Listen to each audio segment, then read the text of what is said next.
How do you know kapag legit ang isang travel agency? Unang-unang kompleto sila sa permit. Resibo, and then DOT accreditation.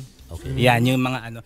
Meron kasi tayong mga ngayon, meron tayong mga tinatawag na mga travel representative. Ito yung mga partner talaga sila ng travel agency. May mga IDs yun. Pero dapat pag ganun yung kausap nyo, ang payment nyo hindi didiretso sa tao. Dapat sa opisina pa rin. Hanggat maaari bank to bank sana, bank transfer sana ang gamitin natin para mas kontrolado natin lahat.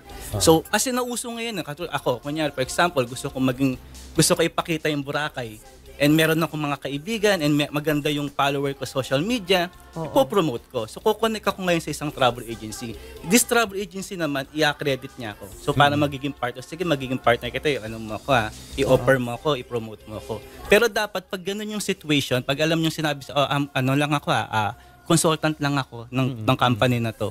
So dapat ang payment pag gano'n, diretso pa rin dun sa company kung saan siya connected. Hindi dun mismo sa tao.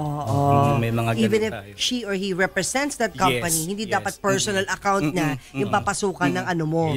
Di ba? Ng perang pambayad mo. Katulad daw, kunyari, magsabi ako, may promo ako ngayong Boracay. Hindi kayo magbabayad sa akin. Kay Raja Travel kayo magbabayad. Tama. Nangyari ka ba sa inyo na kinopya yung pangalan nyo? Meron, may nagpanggap mga sa online na sila yun? May mga ganun, pero hindi totally talaga na nakukuha si Raja kasi si Raja is sobrang, kasi nga 52 years. Yung sistema namin inside, medyo talagang kontrolado din namin. Kahit yung mga scammer, medyo may hirapan sa amin.